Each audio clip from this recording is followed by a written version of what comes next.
The final chapter is on social change and the environment.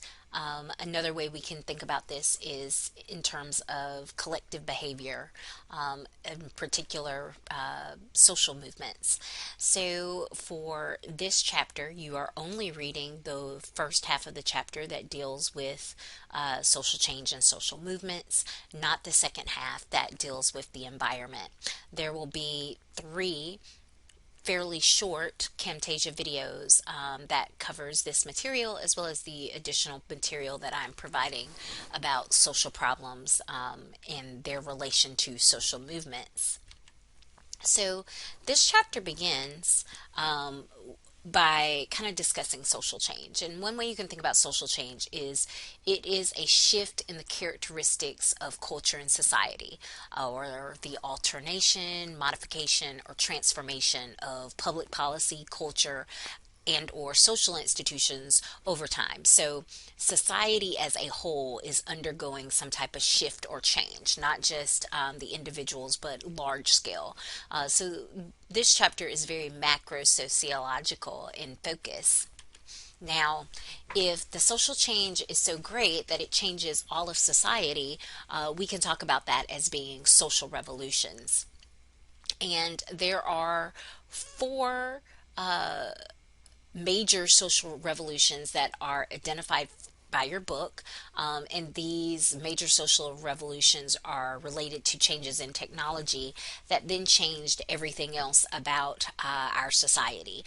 Not just the way we work, but the way that we see things, the way that we live, the way that we interact with one another, in some cases, our belief systems. So, what are those four major social revolutions? The first of which is the domestication of plants and animals. This is the major social revolution that moved us from an hunting and gathering society to a agricultural, pastoral society.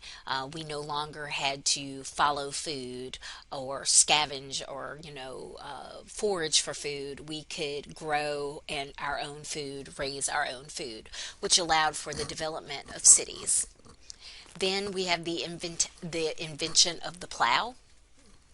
With the invention of the plow, this allowed our societies to become even bigger.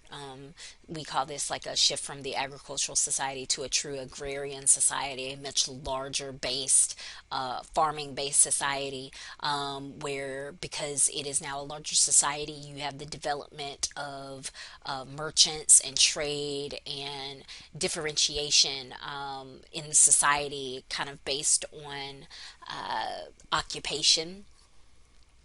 Then we have the invention of the steam engine, which of course was very significant because this kind of prefaced the shift of society from being one where most people farmed and they lived in rural areas to now people are, working in factories and technology is becoming more advanced. And they're moving to cities. And so your book specifically talks about this social revolution as being kind of significant because this is where, if we go back to Tony's concepts, we move from largely Gemeinschaft societies, those small societies that didn't have a lot of differentiation, but had very close social solidarity because everyone knew one another and everyone was also very much alike, to Gesellschaft societies, where now societies are much bigger. Um, People have different occupations. There is more differentiation in the population in regards to social class as well as other statuses, and the social solidarity is now based more superficially on the idea that we need one another, right? We don't necessarily know everyone, but we are kind of dependent on one another, doing our jobs, living our lives, so that we can do focus on our jobs and living our own lives. During this time period, of course, this is also the rise of capitalism, which, while it did exist in the agrarian era, it was not nearly as strong of a system. It wasn't the primary driving force that we later saw in the industrial society and modernization. And so Then we have the kind of fourth major social revolution, which is the invention of the microchip. So this is that kind of when old technology becomes new technology. This is the rise of the internet, and all of the ways in which that has changed our lives. Computers, this new technology. And your book does mention that we are possibly on the cusp of a fifth social revolution, the rise of biotechnology, biotech, artificial intelligence. Sometimes when you are on the cusp of a major social revolution, when new technology is being developed extremely quickly but hasn't been widely adopted, it's hard to recognize it as a social revolution. Sometimes it's a lot easier to see something as a social revolution once it has already taken place. And so you maybe notice I keep using this term old technology, new technology, and a reminder that that concept of new technology is also a term that you've seen before in earlier chapters, particularly the chapter on culture. And I really just want to emphasize there is a relationship between old technology and new technology. New technology builds on existing technology. And it advances upon it. So the technology that we now very much take for granted, most of the things kind of related to the internet and social media, microchips, 35 years ago, 40 years ago, that was the new technology. And so when we think about current new technology and perhaps how we feel about that, our worries, our concerns, our uncertainty about what type of impact it might have on society, perhaps it is a little comforting to think that people had those same types of concerns about the technology that we now consider old technology. And of course, what we know by looking at this issue, just historically, is that of course society adapts. It does change the way of life, but it is never perhaps as much of an overhaul than what we might imagine it to be. And so, as your book notes, we might all be in flying cars, in the future. And we think about like how crazy this would be and how much it would change society. But certainly that's how people felt about cars, period, at the turn of the century in the early 1900s when they first started becoming readily available.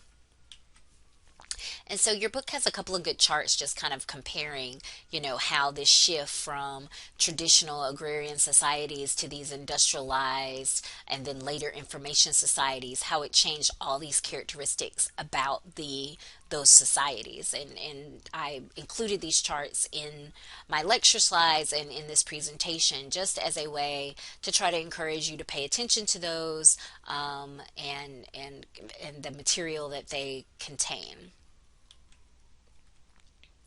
But where I will end this first part of the chapter 15 Camtasia presentations is on discussing Ogburn's theory, where he describes the processes of social change. And he is actually the person responsible for the concept that we talked about in chapter 2, culture lag, where we talked about, what happens when like material culture outpaces kind of non-material culture. So what happens when we have the ability to do things with our technology, and we don't quite know like what that means for our belief systems or our values. And so this was Ogburn's William Ogburn's interest, and a lot of this theory is related to, of course, technology.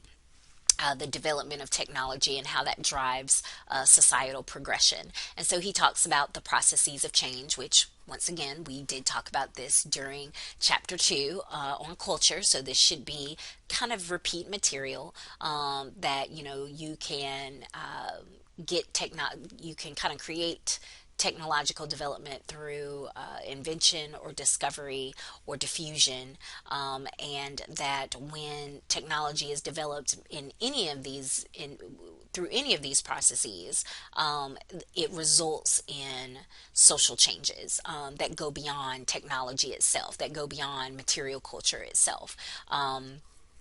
And so your book talks about that, tries to make it clear that although his theory is most applicable to technology, it also can be applied to other non-material kind of elements as well. And so the concept that you see here is, the belief in women's rights, and how that has spread. It has diffused throughout the world, although it originated, of course, in early in Western societies, and how when you have something like that, when you have that type of shift, whether it's in technology or belief systems, obviously it's going to have a ripple effect across multiple other parts of society as well. And so that is this concept of social change. And so the final points to leave you with is that, social change is inevitable. It's going to happen. The only, how does that quote go? The only real constant is change.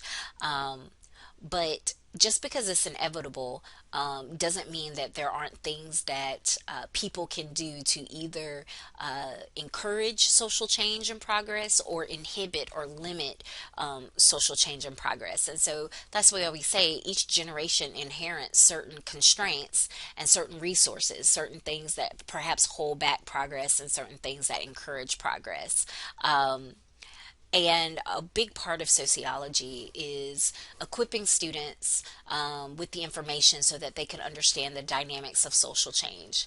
And for sociology students that are very interested in this part of the discipline, part of our goal is to provide students with the information to work in fields that create social change. And you see some examples there, for everything from government to entrepreneurship, to social services, to nonprofit management, to education.